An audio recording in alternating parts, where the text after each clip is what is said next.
नमस्कार साथियों, अस्सलाम वालेकुम। आप सभी लोगों का हमारे online YouTube channel UP Urdu GS academy पर बहुत बहुत स्वागत है। साथियों, आप सभी लोगों से निवेदन है कि पूरी क्लास देखा करें, जीएस आप देखा करें। मैं आपसे रिक्वेस्ट करता हूं बार बार कि जीएस आप देखा करें। मैं आपसे कहता हूं कि आप पढ़ा करें, फ्री बिल्कुल है, आप पढ़ा करें, जीएस देखा करें। चैनल को हमारे सब्सक्राइब जिन्होंने नहीं किया है वो सब्सक्राइब कर लें। कुछ दिनों में हमने एक आध दिन में देखा है, एक दो दिन में, कि सब्सक्राइबर थोड़ा कम बढ़ रहे हैं, ऐसा नहीं है, बढ़ रहे हैं, लेकिन थोड़ा कम बढ़ रहे हैं, उनकी संख्या थोड़ा कम बढ़ रही है, बढ़ रहे हैं। तो वैसे भी ऊपर वाले का लाख लाख शुक्र है कि बढ़ रहे हैं, और थोड़ा संख्या और बढ़ाएं आप लोगों से निवेदन है। साथ ही साथ जो मेरा टेलीग्राम चैनल है यूपी उर्दू जीएस सेंटर, आप जाएंगे जब टेलीग्राम पे, वहाँ लिखेंगे यूपी उर्दू जीएस सेंटर, तुरंत आएगा। जो इम्पोर्टेंट पीडीएफ हैं समय समय पर हम भेजा करते हैं, चाहे वो उर्दू का हो, चाहे जीएस का हो, भूगोल, इतिहास, कोई भी हो, वहाँ पे आपको मिलेंगे। नोट्स आप बना लेंगे और मेहनत से पढ़िए। आज ऐसा टॉपिक मैं आपको पढ़ाने जा रहा हूँ कि यहाँ से वनडे एग्जाम से लेकर के पीसीएस तक क्वेश्चन पूछे जाते हैं, चाहे वो जीआईसी हो, चाहे एलटी हो, चाहे लेखपाल हो, चाहे सुपर टेट हो, या कोई भी एग्ज़ाम हो, यूपीएसआई हो, लोअर पीसीएस हो, हर एग्ज़ाम में यहाँ से क्वेश्चन पूछे जाते हैं। तो बहुत ही ध्यान लगा के पढ़िए, नोट्स भी बनाते रहिए। मैं समझाने की कोशिश करूँगा। जो आपके सामने मैप दिख रहा है भारत का, इसमें कुछ डॉट डॉट, कुछ लकीरें, कुछ डार्क हमने बनाए हुए हैं, वो हम आपको सभी समझा रहे हैं। अभी ध्यान से देखिएगा, पूरी क्लास देखिए, भले ही क्लास थोड़ी लंबी हो जाए, लेकिन मैं आपको अच्छे से समझाने की कोशिश करूंगा। टॉपिक हमारा है भारत की वनस्पतियां। तो भारत में जो है मुख्यतः अगर देखा जाए तो 5 प्रकार के वन पाए जाते हैं, अलग अलग क्षेत्रों में पाए जाते हैं, उनकी दशा और दिशा के अनुसार पाए जाते हैं। जहाँ पर ज़्यादा वर्षा होती है वहाँ कोई और वन पाए जाते हैं, जहाँ पर सूखी होती है ज़मीन वहाँ पर कोई और वन पाए जाते हैं, जहाँ पर कुछ कम वर्षा होती है वहाँ पर कुछ और प्रकार के वन पाए जाते हैं। तो मैं आपको वनों के प्रकार पहले बताऊंगा, उसके बाद उसके हिसाब से समझाने की कोशिश करूँगा।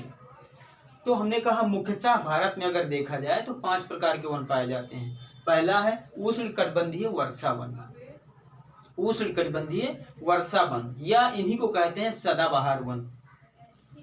अभी मैं सबके बारे में बताऊंगा आपको, पहले नाम आप जान लीजिए, उष्णकटिबंधीय वर्षा वन या सदाबहार वन। दूसरा है पर्णपाती वन या पतझड़ वन या मानसूनी वन।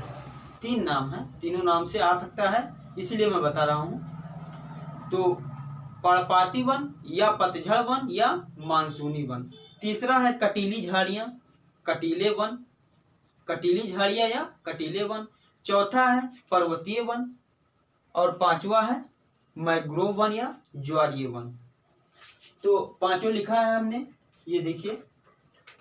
पहला है उष्णकटिबंधीय वर्षा वन या सदाबहार वन, दूसरा है पर्णपाती वन या पतझड़ वन या मानसूनी वन, ठीक है।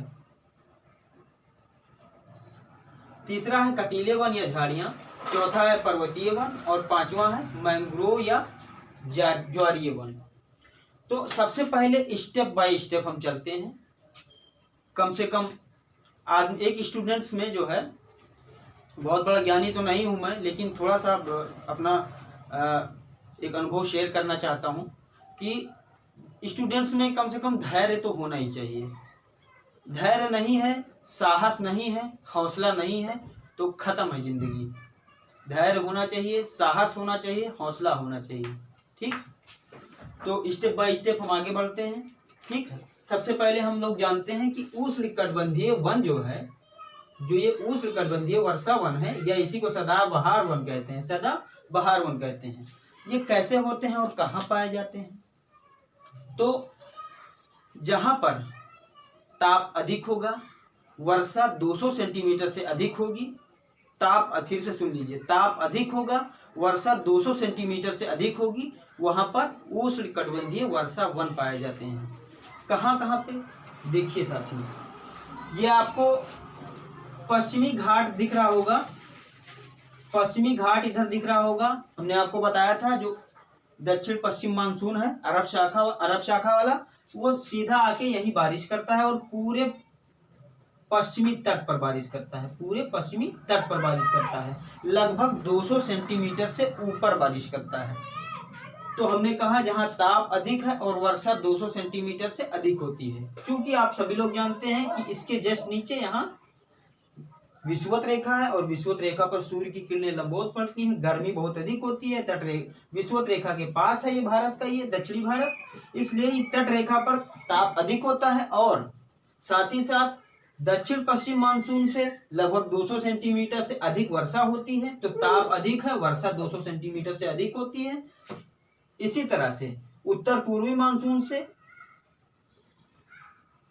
देखिए पूर्वी तट पर, उत्तर पूर्वी मानसून से ये पूर्वी तट पर, कोरोमंडल तट पर भारी बारिश होती है, यहाँ भी 200 सेंटीमीटर वर्षा से अधिक होती है। साथ ही साथ पश्चिम बंगाल से तटीय भागों में इधर अरुणाचल प्रदेश के निचला वाला हिस्सा, चूंकि ये बंगाल की खाड़ी है, यहाँ से हवाएं जब चलती हैं समुद्र के किनारे वाले स्थलीय भागों पर, उनमें प्रचुर मात्रा में नमी होती है, इसलिए वो कभी भी वर्षा कर सकती हैं। जिस तरह से मुंबई में आप देखते होंगे कभी भी वर्षा होने लगती है। क्यों? क्योंकि मुंबई बिल्कुल अरब सागर के पास में स्थित है, कभी भी वर्षा होने लगी, वो मानसून का इंतजार नहीं करते हैं। इसलिए जितना भाग आपको डार्क लग रहा है, यहाँ पर ताप और वर्षा दोनों अधिक है, ठीक है, और 200 सेंटीमीटर से अधिक वर्षा होती है। इसलिए यहाँ पर उष्णकटिबंधीय वर्षा वन पाए जाते हैं, उष्णकटिबंधीय वर्षा वन। तो आपने देख लिया होगा पश्चिमी तटीय भाग पूरा, पूर्वी तटीय भाग तमिलनाडु वाला, ठीक, पश्चिम बंगाल का तटीय भाग और अरुणाचल प्रदेश से नीचे मिजोरम त्रिपुरा, ठीक, मिजोरम त्रिपुरा और मणिपुर, मिजोरम त्रिपुरा, पश्चिम बंगाल का तटीय भाग, इधर तमिलनाडु का क्षेत्र तटीय भाग और इधर पूरा पश्चिमी तट। यहाँ पर क्या पाए जाते हैं? यहाँ पर उष्णकटिबंधीय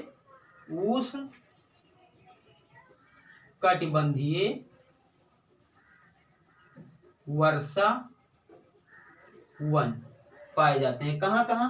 पूरा पश्चिमी तट, पूर्वी तट का तमिलनाडु और जो है पूर्वी तट का पश्चिम बंगाल का तटीय क्षेत्र और अरुणाचल प्रदेश के नीचे मतलब मिजोरम त्रिपुरा और नागालैंड, ठीक। तो इन क्षेत्रों में उष्णकटिबंधीय वर्षा वन पाए जाते हैं, ठीक है।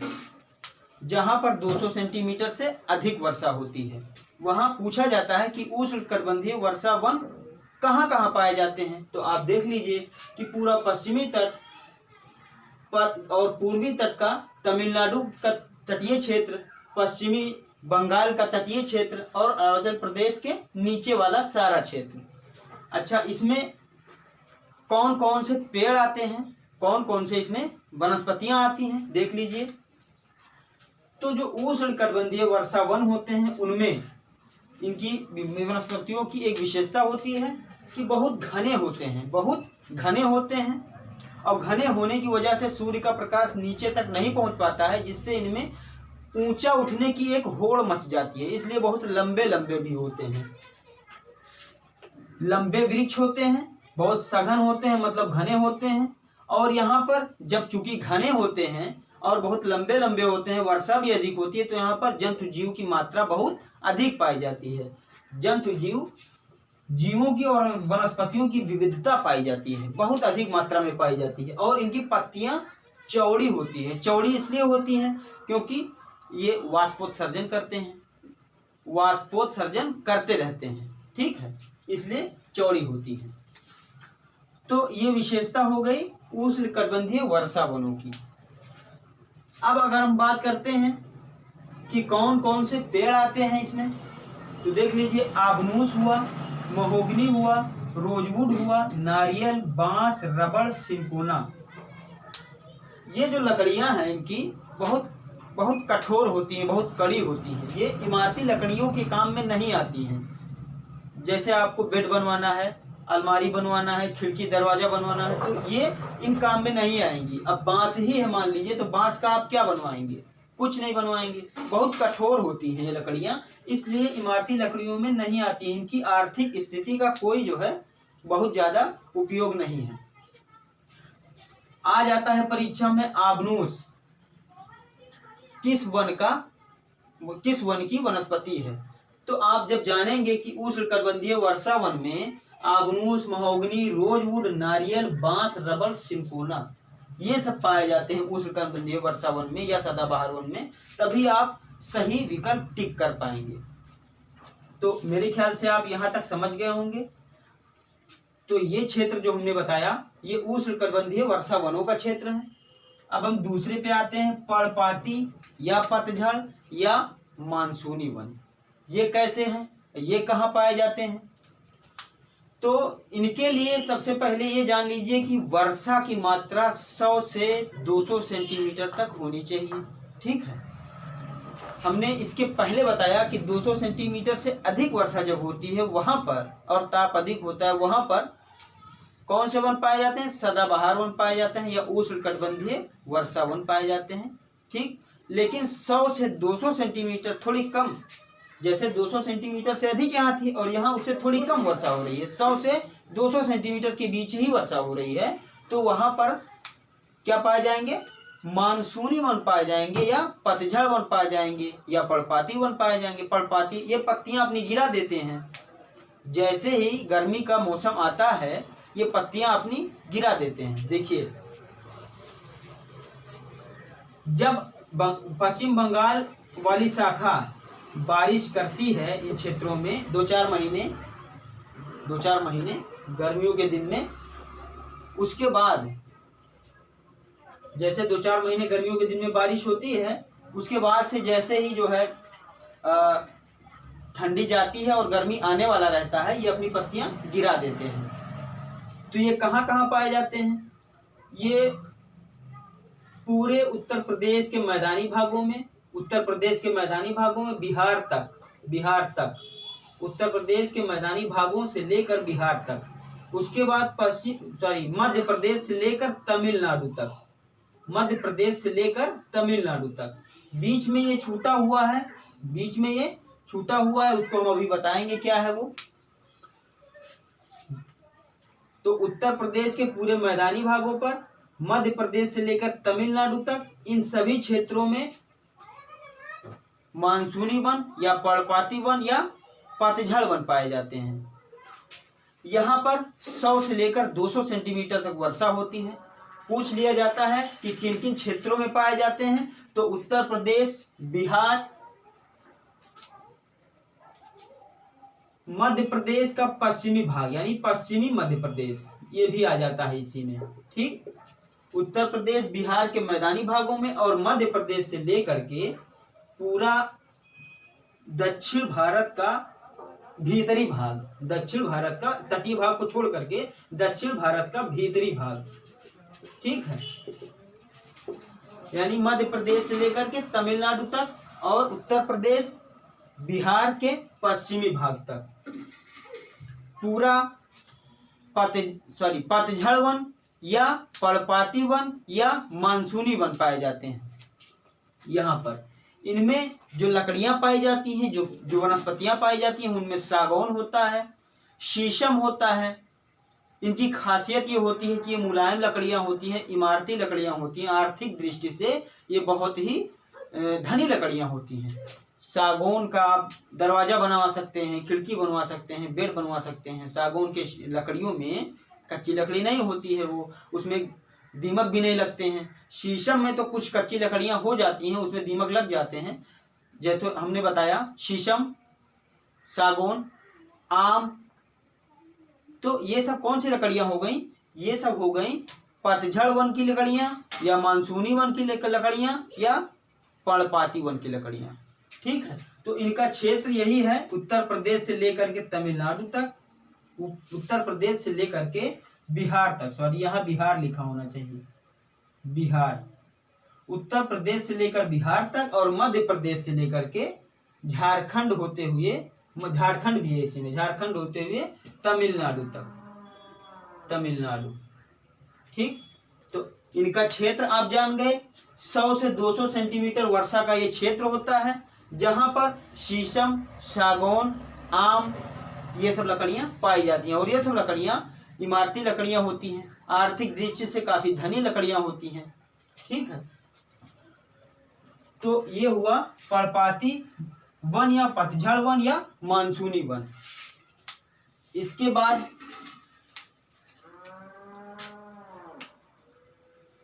तीसरे नंबर पे हम चलते हैं कटीले वन पे। कटीले वन या झाड़ियाँ।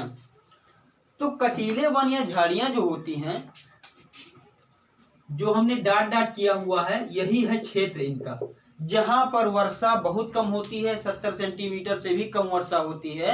वहाँ पर पत्तियाँ जो है कांटे का रूप ले लेती हैं। क्यों? क्योंकि वाष्पोत्सर्जन भी ना हो, कम हो। अब वाष्पोत्सर्जन भी ज़्यादा करेंगी और वर्षा भी नहीं हो रही है, तब तो मर जाएंगी, वो वैसे मर जाएंगी। तो प्रकृति ने ऐसी स्थिति इनमें पैदा कर दी है कि जहाँ पर वर्षा मामूली होती है, 70 सेंटीमीटर से कम होती है, वहाँ पर ये कटीली वन या झाड़ियाँ पाई जाती हैं। वो अपने पत्तियों को कांटे के रूप में तब्दील कर लेती हैं, जिससे वाष्पोत्सर्जन भी बहुत कम होता है और उनका अस्तित्व बना रहता है। तो ये क्षेत्र कौन कौन से हैं? पंजाब, राजस्थान और गुजरात और मध्य प्रदेश का कुछ हिस्सा। ठीक, पंजाब, राजस्थान, गुजरात और मध्य प्रदेश का कुछ हिस्सा, आधा हिस्सा लगभग। तो इनका क्षेत्र आपने देख लिया, इनके प्रकार आपने देख ली कि ये कटीली वन या कटीली झाड़ियाँ होती हैं। ये अपने पत्तों को कांटे नुमा तब्दील कर लेती हैं, क्योंकि वाष्पोत्सर्जन कम होता है, क्योंकि पानी भी वहाँ कम होता है, बारिश भी कम होती है, 70 सेंटीमीटर से कम बारिश होती है, वहीं पर ये पाई जाती हैं। तो ये अपने पत्तियों को कांटे के रूप में तब्दील कर लेती हैं, क्योंकि वाष्पोत्सर्जन कम होता है और इनका अस्तित्व बना रहता है। तो जहाँ पर वर्षा कम होती है, 70 सेंटीमीटर से भी कम वर्षा होती है, वहाँ पर कटीली झाड़ियाँ या कटीले वन पाए जाते हैं। अच्छा, इनमें कौन कौन से पेड़ आते हैं, कौन कौन सी वनस्पतियाँ आती हैं? जैसे बबूल, नागफनी, खजूर, बेल। तो ये सब वनस्पतियाँ आती हैं। आपसे पूछ लिया जाता है कि बेल जो वनस्पति है, ये कौन से वनों में पाई जाती है, तो आप जानेंगे तो बताएंगे ना। आप अच्छे से नोट्स भी बनाया करें साथियों, हम आप ही लोगों के लिए इतना मेहनत कर रहे हैं।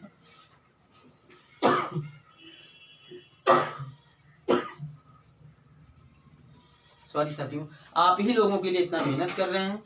5-5, 6-6 सब्जेक्ट इसीलिए पढ़ा रहे हैं कि आप लोगों को सारा सब्जेक्ट, उर्दू से लेकर के सारा सब्जेक्ट जीएस भी यहीं पर सब उपलब्ध हो। आप ही लोगों के लिए इतना मेहनत कर रहे हैं। हमें मिल क्या रहा है? हमें कुछ नहीं मिल रहा है, हम फ्री में सब कुछ दे रहे हैं आपको। बस इतना ही मुझे मिल रहा है, आप लोगों का प्यार मिल रहा है, आप लोगों का सम्मान मिल रहा है, और यही आशा है आपसे कि आप सब्सक्राइब करेंगे हमारे चैनल को, शेयर भी करेंगे, कमेंट भी करेंगे और लाइक भी करेंगे। तो आते हैं फिर कटीले वन और कटीली झाड़ियाँ जहाँ होती हैं, वहाँ 70 सेंटीमीटर से भी कम बारिश होती है। इनका क्षेत्र पंजाब, राजस्थान, गुजरात और मध्य प्रदेश का आधा हिस्सा। ठीक, 70 सेंटीमीटर से कम वर्षा होती है। जो ये कटीली झाड़ियाँ या कटीले वन होते हैं, इनकी पत्तियाँ, ये अपनी पत्तियों को कांटे नुमा तब्दील कर लेते हैं, क्योंकि वाष्पोत्सर्जन कम हो और इनका अस्तित्व बना रहे। इनमें पेड़ पौधे कौन से आते हैं? बबूल, नागफनी, खजूर और बेल। ठीक है साथियों, तो ये हो गया पर्णपाती वन, कटीले वन या कटीली झाड़ियाँ, जो 70 सेंटीमीटर से भी कम वर्षा के स्थानों पर होती हैं। अच्छा, इनका क्षेत्र क्या है? इनका क्षेत्र हमने बताया कि पंजाब, राजस्थान, गुजरात, मध्य प्रदेश का आधा क्षेत्र। अच्छा, इधर आप देख रहे होंगे कि इधर भी किया हुआ है। तो इधर में तेलंगाना, कर्नाटक और आंध्र प्रदेश के भी कुछ हिस्से आते हैं। ये वृष्ट छाया प्रदेश हैं। वृष्ट छाया प्रदेश क्यों? क्योंकि जब इधर से मानसून आता है, दक्षिण पश्चिम मानसून, तो सारी वर्षा यही कर देता है, और पर्वतों से जब नीचे उतरता है तो ये वृष्ट छाया प्रदेश विकसित हो जाते हैं। वृष्ट छाया प्रदेश विकसित हो जाते हैं। यहाँ पर वर्षा बहुत कम होती है, नहीं के बराबर होती है। ये यहाँ से है, नहीं के बराबर यहाँ वर्षा होती है। इसलिए यहाँ भी कटीले वन या कटीली झाड़ियाँ पाई जाती हैं, जो तेलंगाना, कर्नाटक, आंध्र प्रदेश, इन प्रदेशों में ये फैला हुआ है। ठीक है साथियों, तो महाराष्ट्र का एक क्षेत्र है विदर्भ, जहाँ पर बहुत कम ही बारिश होती है, तो विदर्भ भी इसी में आता है। विदर्भ, तेलंगाना, कर्नाटक और आंध्र प्रदेश। ठीक, विदर्भ, तेलंगाना, कर्नाटक और आंध्र प्रदेश, और इधर पंजाब, राजस्थान, गुजरात और मध्य प्रदेश का कुछ हिस्सा। तो इन हिस्सों में कटीले वन या कटीली झाड़ियाँ पाई जाती हैं। ठीक है, तो आप लोग कटीले वन या कटीली झाड़ियाँ समझ गए। एग्जाम्पल में आप वनस्पतियों को देख लें। यहाँ के एग्जाम्पल में आप वनस्पतियों को याद कर लें। शीशम, सागौन, आम, ये सब हुआ। उष्णकटिबंधीय वर्षा वन के वनस्पतियों को ध्यान में रख लें। आबनूस, महोगनी, रोजवुड, नारियल, बांस, रबर, सिंकोना, ये सब हो गए। ठीक है,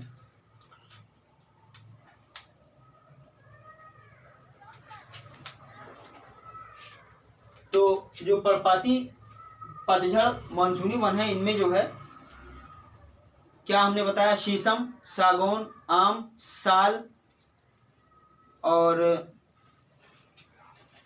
चंदन हो गया। चंदन भी आता है, चंदन यहाँ पाया जाता है कर्नाटक में और नीलगिरी के पर्वतीय क्षेत्रों में। तो ये भी आप ऐसा ना करिएगा कि आप लगा दे जो है कि चंदन जो है सदाबहार वन के वनस्पतियां, नहीं, चंदन जो है मानसूनी वनों की वनस्पतियां हैं। मानसूनी वनों की वनस्पतियां हैं चंदन। ठीक है, चंदन का पेड़ कर्नाटक और नीलगिरी के पर्वतों पर पाए जाते हैं। तो ये इसी क्षेत्र में आते हैं, किसमें, मानसूनी वन में। मानसूनी वन में आते हैं, ये सदाबहार वन में नहीं आते हैं। तो आप उष्णकटिबंधीय वर्षा वन या सदाबहार वन समझ गए, पर्णपाती वन या पतझड़ वन या मानसूनी वन समझ गए, कटीली झाड़ियां समझ गए। ठीक है, तो अब बचा पर्वतीय वन और मैंग्रोव वन।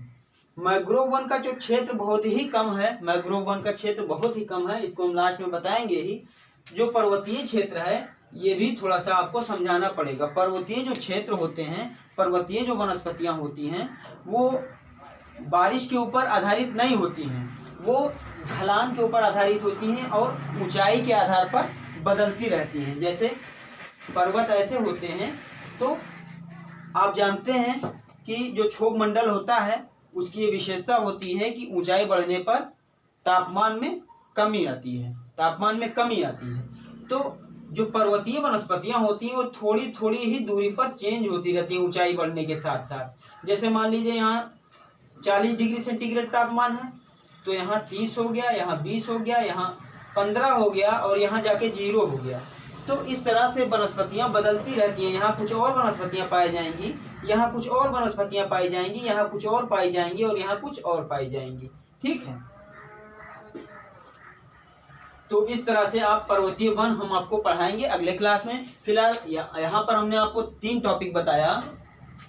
टॉपिक हमारा तो भारतीय वनस्पतियां ही है, लेकिन उसमें 3 टॉपिक हमने बताया, 3 प्रकार के वनों को बताया। पहला बताया उष्णकटिबंधीय वर्षा वन या सदाबहार वन, दूसरा पतझड़ वन या पर्णपाती वन या मानसूनी वन, और तीसरा कटीली झाड़ियां या कटीले वन। चौथा हम आपको कल बताएंगे अगले क्लास में कि पर्वतीय वन कैसे होते हैं और पर्वतीय वनों में कौन कौन सी वनस्पतियां पाई जाती हैं। तो आज का क्लास यहीं पर ख़त्म होता है साथियों, और आप सभी लोगों को बहुत बहुत धन्यवाद। पूरा क्लास देखने के लिए बहुत बहुत शुक्रिया।